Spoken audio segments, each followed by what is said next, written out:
Bem-vindos a mais um Avante Hospitalar, o terceiro desse ano. E hoje a gente vai falar sobre paciente cirúrgico e imunonutrição. Então, com o tema de preparando o paciente cirúrgico, o que devo fazer? Hoje a gente está aqui com o Dr. Pedro Portari, do Rio de Janeiro. Olá, Dr. Pedro. E também o Dr. Felipe Tchaikovsky, de Curitiba. Olá. Hoje a gente também vai ter a participação da Thaís Justino, que é estudante de nutrição. Então, a Thaís vai ajudar a gente aí na parte de perguntas. E para começar, a gente vai ter uma enquete aí, então, de teste de conhecimento. Então, se vocês puderem colocar a enquete, por favor. A gente vai ter uma enquete para teste de conhecimento. Vocês vão ter alguns minutinhos para responder, tá? Então, essa enquete é sobre imunonutrição. A gente pergunta ali, então, se a imunonutrição deverá ser feita no pré-operatório de cirurgias oncológicas. Qual das afirmativas abaixo sobre esse conceito é correta? E aí, doutores, o que vocês acham? Qual alternativa que vocês chutam aí? Eu espero que a gente acerte, né? Eu não queria chutar. Não queria chutar. A gente vai. Vamos ver. Pode até comentar cada uma delas, né? Acho que é legal. A questão, a letra A, somente pacientes desnutridos graves apresentam benefício com a utilização da imunonutrição no período pré-operatório. A gente sabe que os pacientes desnutridos graves, né, têm um benefício, mas quem realmente tem o maior benefício que os estudos comprovam, né, são os pacientes não desnutridos graves, né, doutor? A gente vai falar isso nas nossas apresentações. Isso é um grande diferencial da questão da imunonutrição, do preparo imunológico com solução nutricional. O paciente desnutrido grave, a gente sabe que consegue, precisa e necessita de realmente terapia nutricional pré-operatória. O conceito antigo do paciente desnutrido não grave, Felipe, ele não precisaria de terapia nutricional. Com o advento da imunonutrição, se viu que há uma redução de complicações importantes, principalmente infecciosas, nos pacientes cirúrgicos oncológicos, quando a gente usa imunonutrição em pacientes não desnutridos. Então, acho que esse é o conceito, né? Essa alternativa está errada. Essa alternativa está fora, né? Realmente fora. A segunda alternativa, me parece que é talvez a mais correta, né? Os pacientes deverão associar a suplementação com imunonutrição e dieta oral, ou mesmo dieta enteral, hiperproteica e hipercalórica no seu período de pré-operatório. E tem um tempo para isso, né, Felipe? A gente sabe que a gente precisa de um tempo para fazer esse preparo imunológico. Então, a letra B, acho que contempla isso. Né? Você concorda com isso? Concordo. Esse é o real conceito, né, de preparo nutricional imunológico para o paciente. A letra C fala que não é possível associar a nutrição parenteral com suplementos orais imunomoduladores no período pré-operatório dos pacientes portadores de câncer do trato gastrointestinal. E a gente sabe que nutrição parenteral pode ser associada com suplementação oral. Isso hoje é uma realidade. Então, acho que essa aqui é. Legal. O pessoal está bem afiado aqui. A gente recebeu já as respostas. Então, a gente tem 90% de acertos. O pessoal, todo mundo votou na letra B. Tá todo mundo alinhado. Então, todo mundo bem alinhado para começar e aproveitar bastante a aula de hoje. Então, doutor Pedro, eu convido você para iniciar aí a sua aula. Muito bem-vindo. Obrigada pela presença. É sempre um prazer estar aqui no Avante, da Nestlé, e hoje um tema muito ligado à minha prática, que é a importância do preparo imunológico no paciente cirúrgico. Já é um tema que eu, nos últimos 15 anos, no meu dia a dia, tenho a oportunidade de estudar e praticar. Qual é o nosso problema? O nosso problema são cirurgias de grande porte, geralmente cirurgias que têm uma resposta inflamatória muito grande. O que a gente considera para uma cirurgia de grande porte o hipermetabolismo, as grandes cirurgias, e que hoje basicamente são representadas pelas cirurgias oncológicas e também o pós-operatório dos pacientes com trauma grave. Então esses é o nosso dia a dia. E esse dia a dia ele é bastante importante porque essa resposta inflamatória exacerbada leva à imunossupressão. E é isso que a gente vê na prática diária, pacientes com maior mortalidade, maior taxa de complicação infecciosa, maior taxa de mortalidade, maior taxa de complicação em geral e uma estadia hospitalar grande. Então esse é o nosso problema. O nosso problema é o paciente grave, é o paciente oncológico, é o paciente trauma que é operado cada vez mais. A oncologia cirúrgica talvez hoje seja o principal campo de atuação do cirurgião de grande porte, de cirurgia de grande porte, e que tem como consequência maior mortalidade. Definindo imunonutrição é, na verdade, a utilização de alguns nutrientes que têm a capacidade de estimular o sistema imunológico. A terapia nutricional no passado, no início, era basicamente a reposição de nitrogênio e de energia. Quando se conheceu as propriedades dos imunonutrientes, dos farmaconutrientes, você pôde então utilizar esse conceito de terapia nutricional clássica com o conceito de estimulação do sistema imunológico.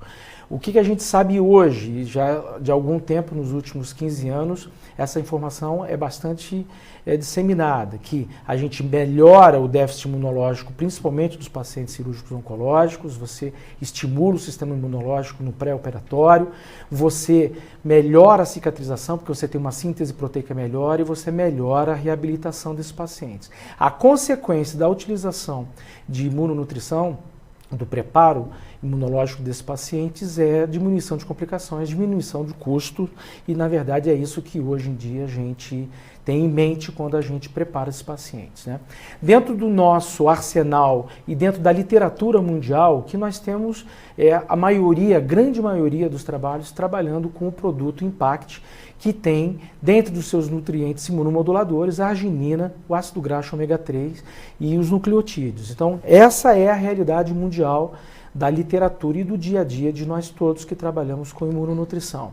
Rapidamente a gente vai lembrar quais são as ações desses imunonutrientes. A arginina é responsável por um carreamento importante de nitrogênio, melhora a síntese proteica, melhora a síntese de hidroxiprolina, que é precursora de colágeno e de óxido nítrico. Então a arginina é um aminoácido condicionalmente essencial em pacientes cirúrgicos. Sem arginina, e são dados de mais de 30 anos, os pacientes têm um déficit de cicatrização importante. Porém, a arginina também também melhora o sistema imunológico. Ela é uma fonte importante para proliferação, síntese e maturação de linfócitos T, funcionamento de fagocitose por macrófagos, linfócitos T helper. Então, a arginina não só atua na parte estrutural, como também na parte imunológica.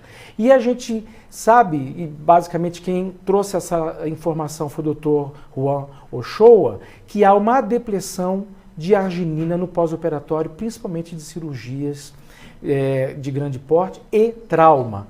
A produção por células mieloides, que na maioria delas produzidas no baço, no parênquima esplênico, de uma enzima, a arginase A1, que leva à degradação da arginina. Então, pacientes de grandes cirurgias têm, com consequência, diminuição de arginina circulante. E é isso que leva à depressão de arginina sérica, o que a gente vê em pacientes de pós-operatório. O Juan Ochoa fez um trabalho belíssimo e mostrou isso. Então, nós temos, na maioria dos nossos pacientes desnutridos graves oncológicos e de trauma, uma depressão de arginina no período perioperatório. Então, a arginina é um fator essencial tanto na cicatrização quanto no sistema imunológico. Já o ácido graxo ômega 3, bastante conhecido de nós todos, ele tem uma função estrutural, ele é uma fonte natural de ácidos graxos essenciais, ele tem uma capacidade de modulação da membrana celular que a gente vai ver, isso leva a uma atividade anti-inflamatória, uma atividade importante da célula. Então, o ácido graxo ômega 3, tanto do ponto de vista estrutural também, como do ponto de vista até mesmo gênico, ele é muito importante. E a gente vê aqui um esquema da membrana celular, e essa membrana, que é um mosaico fluido, que os fisiologistas chamam, quando você melhora o perfil lipídico a uma camada bimodal de lipídio nas extremidades, quando esse perfil lipídico é composto por ômega 3, né? Essas moléculas de gordura são de ácido graxo, são de ômega 3, a membrana se torna mais fluida. O que significa ela se tornar mais fluida? E esse é um esquema de fluidez de membrana. Quando a membrana celular é mais fluida, ela é capaz de responder melhor aos estímulos dos receptores gênicos e também responder ao transporte de proteínas e de substâncias para dentro da célula. Quando a gente utiliza basicamente uma dieta baseada em ômega 6, essa membrana é dura, quase que impermeável a essas respostas. O ômega 3 faz com que você tenha a capacidade de modular a função celular. Então isso é realmente um aspecto muito positivo do ponto de vista celular, melhora a fisiologia celular da célula. Associado a isso, todos nós conhecemos a capacidade de produção, quando a gente tem uma mudança nessa membrana celular do lipídio, o ômega 3 proporciona uma produção de produtos leucotrienos e citocinas anti-inflamatórias do que o ômega 6. A quebra do ômega 6 leva à produção de ácido araquidônico, que é um potente produtor de leucotriênios e reação inflamatória grave. Já a quebra do ômega 3 leva a substâncias que são menos inflamatórias. Então, utilizar ômega 3 nos pacientes significa você ter um potencial inflamatório menor quando você tiver a lesão celular, que é inerente ao próprio processo. Então, do ponto de vista do ômega 3, ele também tem uma capacidade estrutural muito grande, principalmente ligado à energia e à estrutura da membrana celular, como também a capacidade de diminuir resposta inflamatória, que é isso que a gente espera de uma solução, um fármaco nutriente, diminuição de resposta inflamatória. E por último, os nucleotídeos, que também dentro da forma do IMPACT, diminuem a resposta inflamatória, mas tem uma capacidade de estimular mais ainda a síntese proteica. Então, atua em ação sinérgica com a arginina, e a gente percebe que esses três nutrientes têm a capacidade, como a gente viu no slide anterior, de modulação de resposta inflamatória, de melhor estrutura de célula, de cicatrização, e é isso que a gente quer dos pacientes, porque a gente sabe que o período perioperatório é um período de imunossupressão e um período de desgaste importante do organismo, né? Então, essa questão da imunonutrição vem sendo estudada já desde 1995, os primeiros trabalhos de Senkel mostram exatamente isso. Porém, foram os trabalhos do Dr. Braga em Milão, com o seu grupo, que determinaram que a imunonutrição poderia ser utilizada em pacientes oncológicos e pacientes submetidos a grandes cirurgias, e esse trabalho de 1998 ele é crucial, porque ele exatamente mostra aí um estudo clínico em pacientes oncológicos. Aqui a gente vê pacientes com cirurgias de câncer de estômago, câncer de pâncreas, câncer de colo, e eu chamo a atenção dentro desse quadrinho vermelho que a minoria desses pacientes eram desnutridos graves. O resultado da utilização 7 dias antes da solução de imunonutrientes fez com que houvesse uma diminuição significativa de complicações infecciosas e diminuição significativa de complicações gerais. Foi a primeira vez na literatura que se mostrou isso. E o mais interessante, que se mostrou isso dentro dos pacientes bem nutridos e também nos pacientes desnutridos, aquilo que o Felipe e eu estávamos comentando na primeira pergunta da enquete. Nesse momento foi o primeiro trabalho mostrar que a utilização de uma solução nutricional que continha nutrientes, que tinham a capacidade de estímulo do sistema imunológico e, como a gente viu, do sistema estrutural, fez com que em pacientes bem nutridos você tivesse redução de complicação infecciosa significativamente. Então, ou seja, funcionou em paciente bem nutrido que não era desnutrido. Então deixamos de falar de terapia nutricional e começamos a falar de preparo realmente imunológico. Esse é o primeiro dado da imunonutrição. Esse é um trabalho de 1998 e vem mostrando dentro da literatura. Esse é um trabalho do Dr. Ochoa, um grande pesquisador também da área, mostrando em cirurgia oncológica também redução de complicações infecciosas importantes em pacientes, uma série grande de mais de 200 pacientes oncológicos cirúrgicos com redução de infecção, principalmente de infecção de sítio cirúrgico. Então, começaram os trabalhos a ter os seus produtos clínicos mostrando redução de infecção e redução de número de complicações. Essa meta-análise do grupo de Lausanne, do pessoal do Dr. Nicola De Martins, mostrou exatamente isso em pacientes com câncer gastrointestinal, uma redução de complicações infecciosas e aí também mostrando redução de complicações como fístulas de anastomoses, que fez com que você reduzisse o tempo de internação desses pacientes. Então vejam aqui, dentro dessa meta-análise com mais de 2.000 pacientes, o grupo que usou terapia nutricional com imunonutrientes no pré-operatório e no pós-operatório teve menos infecção e com isso teve tempo de internação reduzido. Essa é uma das meta-análises mais importantes dentro da literatura. E a grande pergunta da imunonutrição é: o que a gente faz, como a gente faz a imunonutrição? No pré-operatório, no pós-operatório ou no perioperatório, no pré e pós-operatório? Essa revisão recente dos chineses mostra exatamente isso.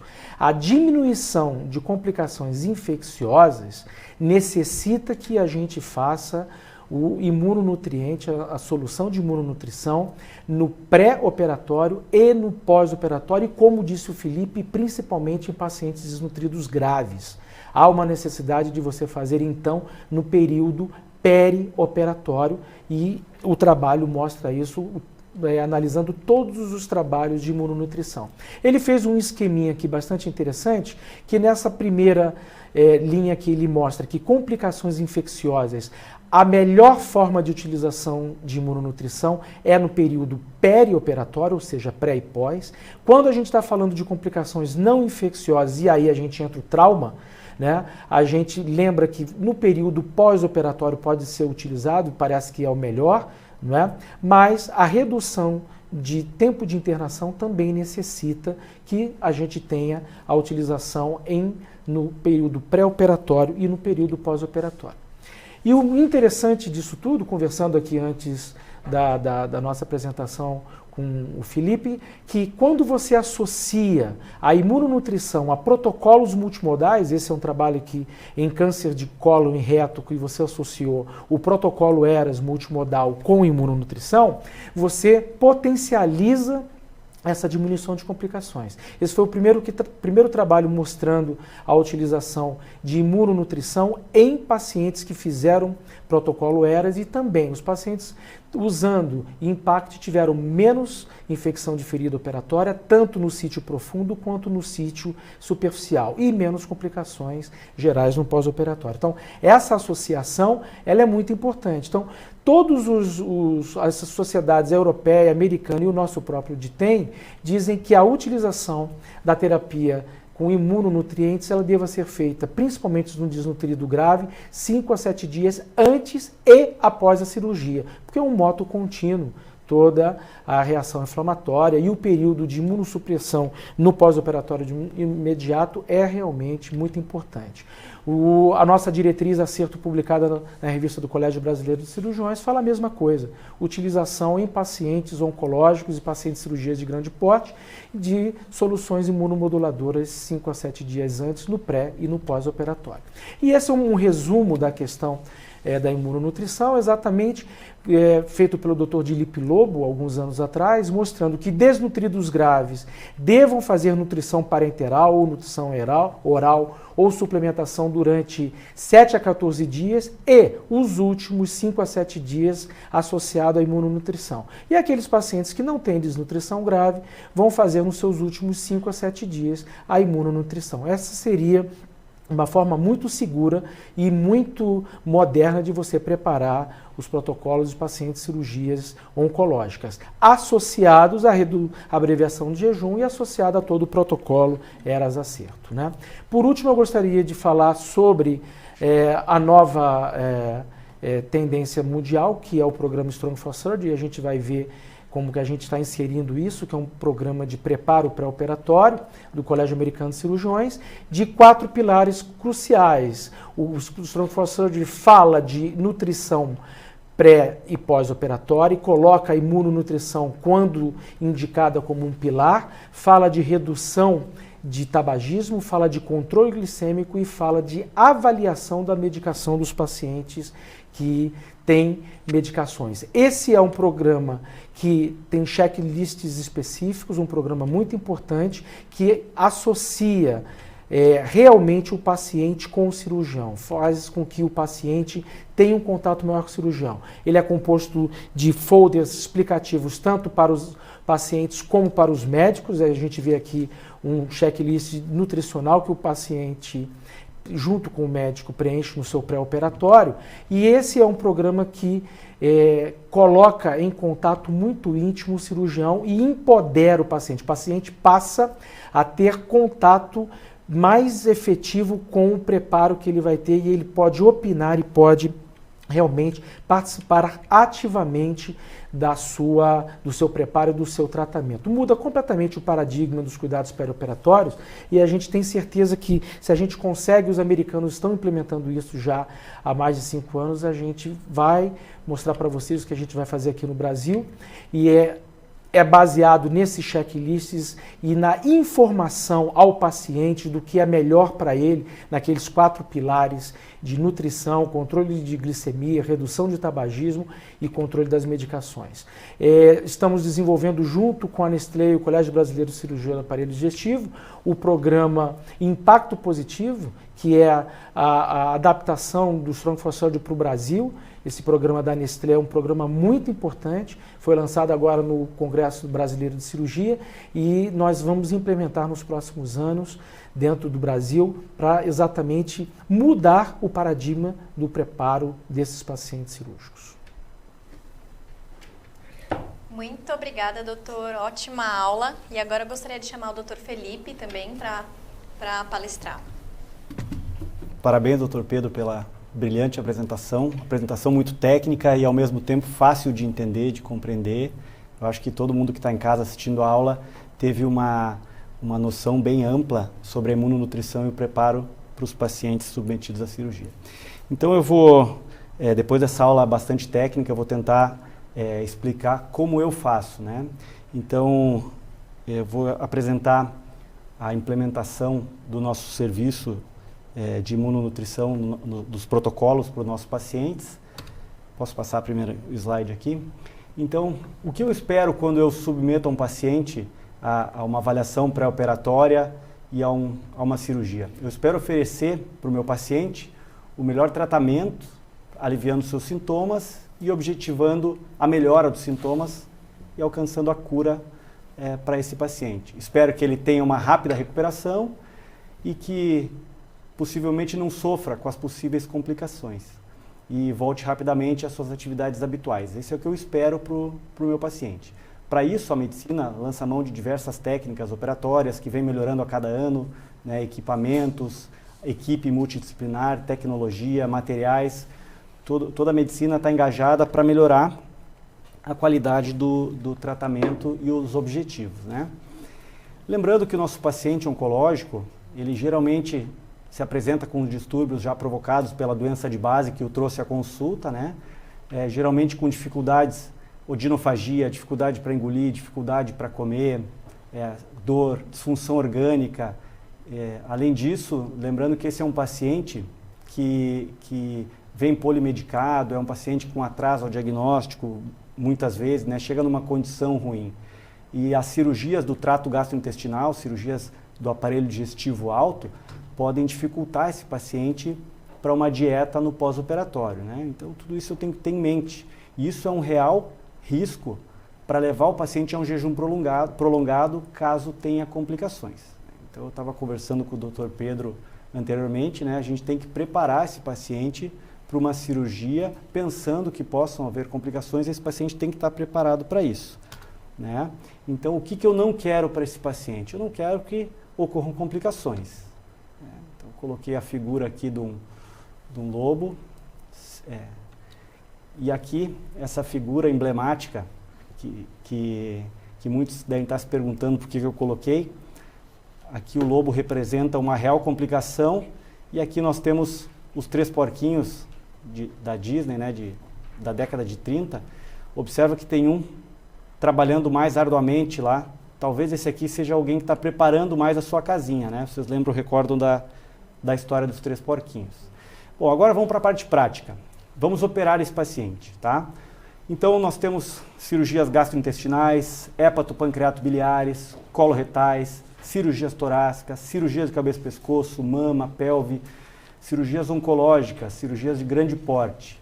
E esses pacientes, nós temos que individualizar cada tipo de cirurgia, e lembrando que esses pacientes, na maioria das vezes, apresentam-se com comorbidades, como hipertensão, diabetes, alterações como hipotireoidismo ou hipertireoidismo. Às vezes são pacientes que já chegam para uma cirurgia submetidos a uma radioterapia, uma quimioterapia neoadjuvante. Então ele vem com uma condição de imunossupressão prévia. São pacientes que, a maioria dos pacientes se apresentam também já desnutridos, né? Alguns com desnutrição bem grave, com distúrbio de coagulação, distúrbio hidroeletrolítico, né? Caquexia. E lembrando também que nós temos o paciente obeso sarcopênico, que é um paciente que tem uma característica de ser um paciente inflamado crônico. E aí entram as questões. É uma cirurgia eletiva ou é uma cirurgia de emergência? Isso faz muita diferença no preparo do nosso paciente. Uma cirurgia de emergência não nos dá tempo de fazer um preparo adequado, né? Um preparo adequado para esse paciente. Esse paciente vai ser submetido à cirurgia da maneira que ele está. Eu posso preparar ele, auxiliar ele no pós-operatório. É isso que a gente vai priorizar bastante nessas apresentações. Então aqui eu coloquei um slide mostrando principalmente as cirurgias de grande porte, como elas têm diversas anastomoses. Essa é uma cirurgia do adenopancreatectomia, né, a cirurgia de Whipple, onde nós temos anastomoses pancreato-jejunais, anastomose biliodigestiva, gastrojejunal. Então são anastomoses de alto risco, com débito muito alto, né? São anastomoses do trato digestivo alto. Então esse paciente deve estar muito bem preparado para a cirurgia. São anastomoses que os tecidos devem estar sadios, o mais sadio possível, para que eu tenha menos complicações no meu pós-operatório, né? Eu estou passando aqui algumas fotos de um procedimento cirúrgico real. Essa é uma anastomose chamada Y de Roux, né? Então essa é uma anastomose de um tecido sadio.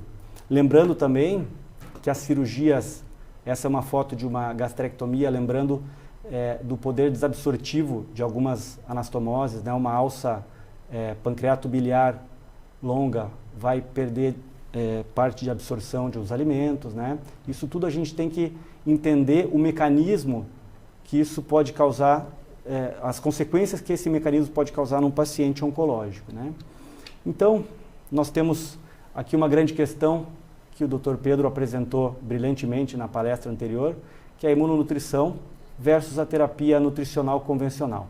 Além do objetivo de nutrir, a imunonutrição também estimula o sistema imunológico, ela tem um efeito anti-inflamatório e auxilia na cicatrização, né? Então, fica muito claro que o preparo imunológico torna-se imperativo nas cirurgias eletivas oncológicas de grande porte. Eu preciso preparar o meu paciente para uma cirurgia, eu preciso deixar esse paciente numa condição melhor, para que ele tenha menos risco pós-operatório. Essa foto ilustra bem aqui o ômega 3, a arginina, sendo construído passo a passo pelo nosso, acho que é o prático, se não me engano. Muito bem, agora esse slide representa muito bem a minha realidade. Hoje eu trabalho 80% com o Sistema Único de Saúde e aqui está o cirurgião pensando da seguinte maneira. Muito bem, é muito interessante, mas é muito longe da minha realidade. Meu hospital é SUS. Os pacientes não vão tomar a imunonutrição, não vão aderir, muito menos comprar. Isso não vai dar certo. E eu também não vou mudar a minha conduta. Sempre deu certo. Talvez aqui é um slide-chave que mudou o nosso pensamento no hospital do SUS que a gente trabalha. Então, a partir deste pensamento, nós mudamos os nossos conceitos, buscamos melhorar o tratamento dos pacientes preparando eles no pré-operatório, criando protocolos de imunonutrição, protocolos que vão auxiliar no tratamento do paciente não só no pré-operatório, no peri, no pós-operatório, fazendo, como o Dr. Pedro falou, o elo multimodal com a equipe de anestesistas, com a equipe da UTI. Então, eu vou falar um pouco da nossa experiência num hospital público. Quando a gente fala em hospital público, nós devemos lembrar que o hospital público trabalha muito com custo, né? Os custos são restritos, né? O dinheiro é restrito, então a gente fica muito limitado. Quando eu entrei nesse hospital que eu trabalho, nós tínhamos um volume muito grande de cirurgia e numa cirurgia específica, que é a duodenopancreatectomia, nós tínhamos um índice de complicação de morbidade superior a 20%. No primeiro ano, nós tivemos 23% de morbidade desses pacientes. Ou seja, quase 1/4 dos pacientes operados, né, eles tinham complicações pós-operatórias, principalmente infecções, fístulas pancreático-biliares. Essas eram nossas principais complicações. E tentando melhorar os resultados, a gente conseguiu, junto com a equipe da nutrição, depois de muita luta, muito esforço, a gente conseguiu que a direção do hospital entendesse que a nutrição, o preparo imunológico, vai reduzir os custos de internamento desse paciente, vai reduzir o número de complicações e vai reduzir principalmente a chance e o tempo de internamento desse paciente, né? Então a gente começou a implementar o protocolo em 2017, em maio de 2017, e esse número caiu um ano depois, em 2018 a gente fez o novo levantamento, o número de morbidade caiu para 5%. Então, 2019 a gente não tem os dados ainda, mas o número até agora, maio, os números tendem a ser mais promissores. Então, assim, essa é uma grande dificuldade de trabalhar com o Sistema Único de Saúde no Brasil inteiro. O que mais eu notei nos nossos pacientes foram o engajamento do paciente quando a gente apresenta para ele os dados, mostra para ele a grande vantagem em fazer um preparo imunológico. Esse paciente, ele se liga com a equipe, ele busca uma ligação maior com a equipe, ele encontra amparo na equipe. A nutricionista tem uma avaliação global nutricional desse paciente no pré-operatório, mais ou menos 15 dias antes. Uma semana a 10 dias depois, ela faz uma nova avaliação. Os pacientes sentem-se acolhidos, eles participam do processo, de todo o processo pré e pós-operatório. E além disso, a gente notou também que toda a equipe, tanto de nutrição quanto de enfermagem, se engajou mais no propósito que é melhorar os desfechos dos nossos pacientes. Isso realmente se traduziu em melhores resultados, menores chances de complicações. Na prática, observamos mesmo que isso aconteceu, né? Os pacientes ficaram com um tempo menor de internamento. Nós tínhamos 8 dias de UTI no pós-operatório em 2016, 17. Esse dado passou para 5 dias nas cirurgias pancreato-biliares, né? Então, isso melhorou bastante. Eu acho que o preparo nutricional, tendo em vista todos os dados que corroboram com o que o Dr. Pedro falou, é imperativo fazer um preparo imunológico para cirurgias eletivas de grande porte na área de oncologia. Então, eu coloquei esse último slide aqui, mostrando assim, quando a complicação chegar, qual casinha que eu quero estar, né? Então, aqui a historinha já nos mostra que uma casa mais protegida dá mais trabalho. Não é fácil preparar uma casa mais protegida, não é tão fácil, mas o resultado vem e ele é muito satisfatório. O que eu gostaria de passar para vocês que estão em casa, do outro lado, principalmente o pessoal da nutrição, que está em massa nos assistindo, que briguem com seus cirurgiões de uma maneira saudável, logicamente, né? Mas vão atrás dos resultados, vão atrás de tentar melhorar, de tentar convencer o cirurgião que é importante, né? Hoje em dia, eu escuto muito assim, por via das dúvidas, deixa em jejum. Um paciente que vai para uma cirurgia de grande porte tende a ficar 2, 3 dias em jejum no pós-operatório, já ficou 12 horas em jejum no pré-operatório. Se complicar, esse paciente vai permanecer em jejum após a complicação, ser submetido a uma nova cirurgia, caso tenha uma complicação, uma fístula, e esse paciente permanece em jejum, sabe-se lá por quanto tempo. Então é muito importante você chegar numa condição melhor, né? Eu costumo dar o exemplo assim, quando um atleta vai participar de uma grande corrida, por exemplo, uma maratona, esse atleta vai se preparar muito bem, vai fazer preparação física, nutricional. Então o nosso paciente merece isso, ele merece ser tratado e ele entender o processo nutricional, e os nossos médicos, colaboradores, nutricionistas, enfermagem precisam também entender da importância disso, né?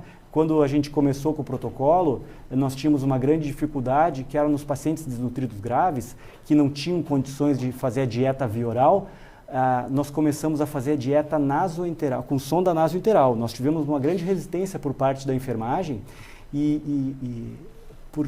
por ser um procedimento teoricamente muito agressivo, passar uma sonda nasoenteral num paciente acordado ou um paciente. Só que o benefício que essa dieta trouxe para os nossos pacientes supera talvez o incômodo que possa causar, né? Então o que eu venho a pedir a todo mundo aí é que se engajem realmente para tentar alcançar um objetivo melhor, né?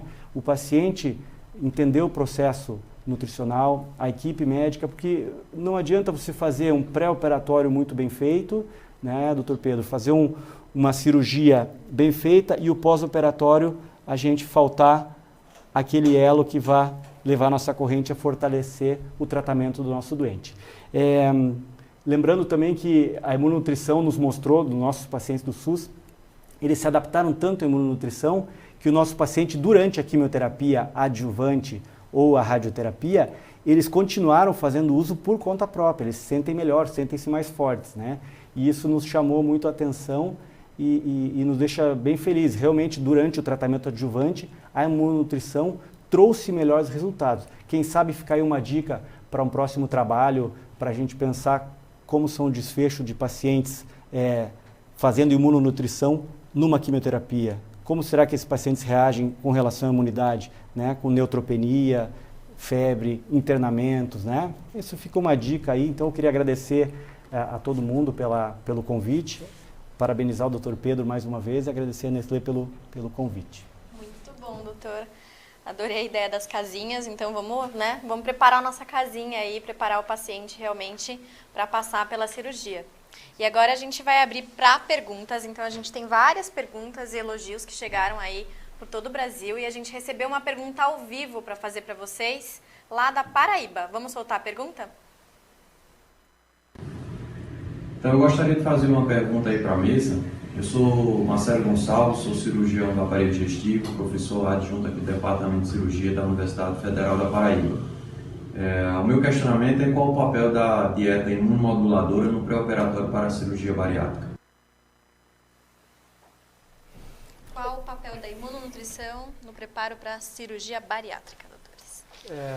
Uma excelente pergunta, Marcelo. Na verdade, o paciente bariátrico, o Felipe acabou de falar sobre a questão da obesidade sarcopênica, né, que na verdade é o paciente para a cirurgia de obesidade mórbida. Esse paciente é um paciente inflamado, é um paciente geralmente com desnutrição proteica importante, uma cirurgia que tem índices de complicação baixos, mas dramáticos, né? As fístulas são situações de difícil resolução. Do ponto de vista de literatura, existe muito pouca coisa com imunonutrição e ainda não existe evidência, mas eu acho que há campo para isso, principalmente alguns grupos que fazem ômega 3 nesses pacientes, não a solução completa, mas acho que há campo para a imunonutrição. Há um racional teórico para a gente pensar nisso sim, Marcelo. Legal, doutora. E a gente tem aqui a nossa convidada especial da noite, a Thaís Justino, estudante de nutrição. Ela viu as 2 aulas, prestou bastante atenção e ela quer fazer algumas perguntas para vocês ao vivo aqui. Doutor Felipe, você trouxe alguns benefícios e algumas dificuldades na implementação desse protocolo. Queria saber um pouco mais sobre quais foram as maiores dificuldades para a implementação, principalmente no SUS, e os principais benefícios que você visualizou no campo, durante a cirurgia. Muito bem. Então, como havia falado anteriormente, esse protocolo surgiu por uma questão pessoal para tentar melhorar os nossos desfechos, né? A principal dificuldade foi fazer, talvez, os hospitais, né? O hospital específico do SUS, a direção, e o pessoal entender o real benefício a longo prazo desse paciente. Hoje, trabalha-se muito com custos a longo prazo, né? Então, às vezes, um custo que você vai ter inicialmente, ele vai te traduzir num custo menor a longo prazo, diminuindo o número de dias de internamento, chance de complicação, diminui o número de antibióticos necessários para tratar essas possíveis complicações. Então, no momento que a gente apresentou os dados, apresentou as nossas necessidades e apresentou alguns dados de pacientes que faziam imunonutrição do próprio bolso, alguns pacientes que faziam, o hospital entendeu esse real benefício e tivemos uma grande dificuldade da parte da enfermagem e da nutrição. Esse foi que eu achei que a gente ia barrar mais na parte de custos hospitalares, mas nós tivemos grande dificuldade da parte da nutrição e também da parte da enfermagem. Vou te citar um exemplo. Paciente pós-operatório com droga vasoativa, mínima dose, 5 ml de nora, em desmame da droga vasoativa, esse paciente não iniciava a dieta enteral. E a gente não entendia muito bem o porquê. Então, alguns paradigmas e conceitos de alguns médicos mais antigos da UTI e algumas nutricionistas, mesmo a gente prescrevendo e indicando, eles cortavam a UTI. Outra coisa também é diarreia, né? O paciente apresentou diarreia, suspende a dieta que a gente fazia no pós-operatório. Então, essas dificuldades, a gente precisou de muita conversa, muito entendimento, muita reunião, explicativo, e aí quando estava tudo alinhado, troca a equipe, muda a enfermagem. Então, essas são as maiores dificuldades, tu fazer o elo entre nutrição, enfermagem e os médicos do hospital. Para mim, essas foram as maiores dificuldades. E os maiores benefícios são realmente tudo isso que eu acabei de comentar, foram as melhoras dos desfechos, né? E principalmente o engajamento do paciente no seu tratamento. Isso foi uma coisa assim que depois que azeitou, que tudo se encaminhou, o paciente ele realmente fica satisfeito, ele faz parte, ele está entendendo, a coisa não é mais horizontal, né? Compre isso, tome isso, né? O paciente ele entende o porquê que ele está tomando, a nutrição é muito importante e o paciente sente parte do tratamento dele, ele faz parte daquele tratamento. Isso foi o meu maior ganho, eu acho, no hospital. Eu acho que um comentário muito pertinente quanto ao estudo que ele falou, a gente tem que entender que o paciente tem uma jornada que ele nem começa na hora que ele entrou no hospital, nem termina na hora que ele sai do hospital. A jornada começa bem antes, principalmente dentro do paciente oncológico, né? O próprio diagnóstico, estadiamento, etc. Mas a gente sabe que infecção pós-operatória em paciente cirúrgico oncológico leva a retardo de início de terapia adjuvante, quimioterapia ou radioterapia. Leva a retardo em cicatrização, leva a retardo em voltar às suas atividades normais. Então, a gente tem que começar a entender que o tratamento desse paciente não termina dentro do hospital. Esse tratamento tem que evoluir para fora do hospital. Hoje, inclusive, o guideline cirúrgico da ESP mostra isso.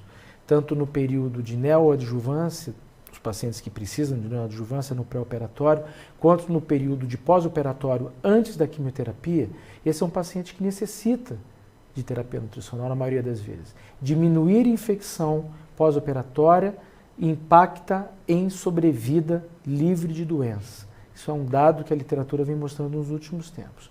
Daí a necessidade, como falou o Felipe, da gente prestar atenção nesse elo, nessa cadeia que tem que existir.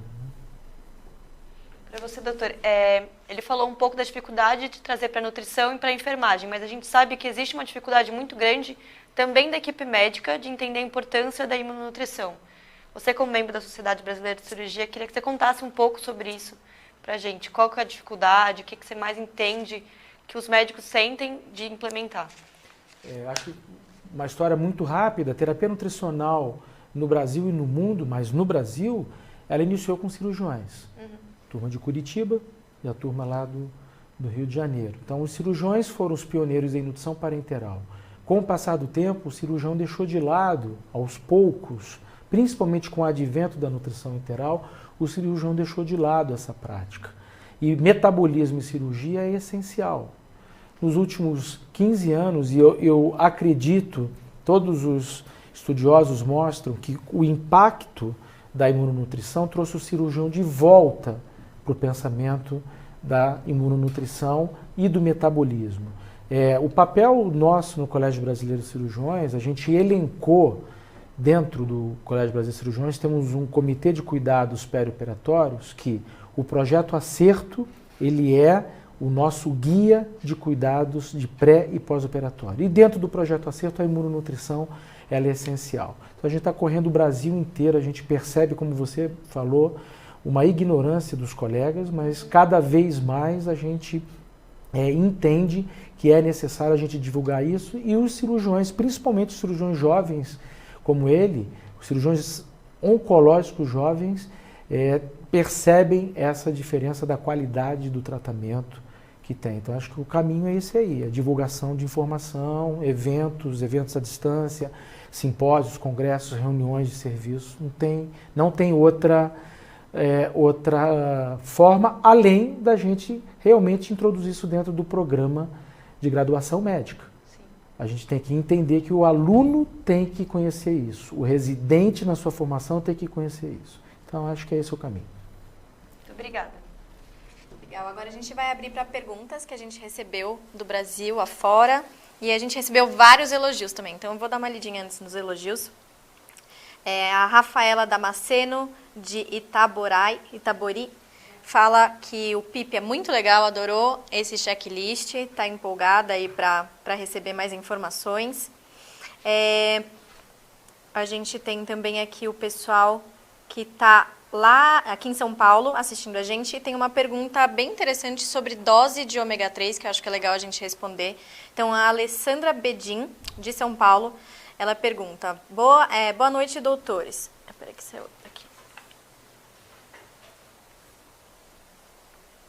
Deixa a pergunta saiu, gente. Vamos para outra pergunta, porque essa pergunta... Mas a questão ela pergunta, na verdade, assim, a imunonutrição é indicada, a gente sabe, mas o ômega 3, será que ele pode aumentar o risco de sangramento? E qual seria a dose indicada aí diária, se é que existe uma dose de ômega 3 para esse paciente? Perfeito. Isso é uma coisa muito interessante, essa pergunta é muito boa. Por quê? A fórmula consagrada e a fórmula estudada na literatura a que a gente mostrou, é a junção de 3 imunonutrientes. Existem outras fórmulas no mundo com 3 ou 4, esses são os principais imunonutrientes. Dar ômega 3 sozinho para pacientes não é questão que seja seguro ou inseguro, não mostrou efetividade. Então, a utilização de ômega 3 sozinho por via oral ou enteral ainda não mostrou efetividade. Quando ele está dentro do pacote da solução, ele funciona muito bem. Sozinho ele não funciona. Doses acima de 1 grama por quilo de peso são doses que aí sim podem levar a algum fato de discrasia sanguínea, podendo levar a sangramento. Mas doses de 1 grama por quilo de peso não são. A dose que está dentro do IMPACT não é a dose habitual que se usa, inclusive, em outras fórmulas. Então, utilizar ômega 3 somente por via oral para preparo já se mostrou que não é tão eficaz. E é seguro dentro de doses fisiológicas. Legal. Agora a gente está com outros elogios, muita gente mandando aqui. Então, o pessoal lá de João Pessoa, do Hospital Nossa Senhora das Neves, está mandando um abraço para vocês. A gente tem 10 médicos lá assistindo, então mandando um abraço para vocês 2. A gente devolve o abraço. Pessoal, agradecemos. E agora uma pergunta da Luciane Silva, do Rio de Janeiro. Excelente aula, doutor Pedro, sou muito sua fã.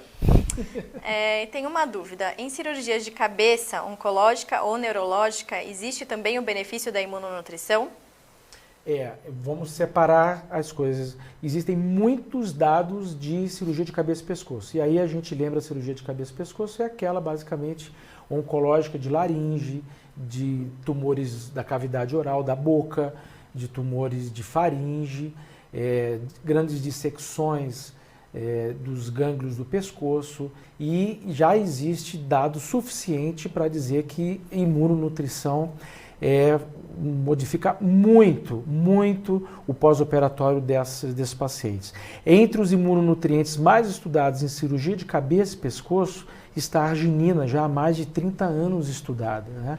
Tanto a arginina sozinha quanto o Impact, tem vários trabalhos, e naquele slide que eu mostrei, falou exatamente sobre isso. Cirurgia de cabeça e pescoço tem evidência A de utilização no pré-operatório e no pós-operatório. Quanto à neurocirurgia, que você se refere, cirurgia cerebral e do sistema nervoso central periférico, não há evidência na literatura que você tenha melhora dos pacientes utilizando imunonutrientes, né?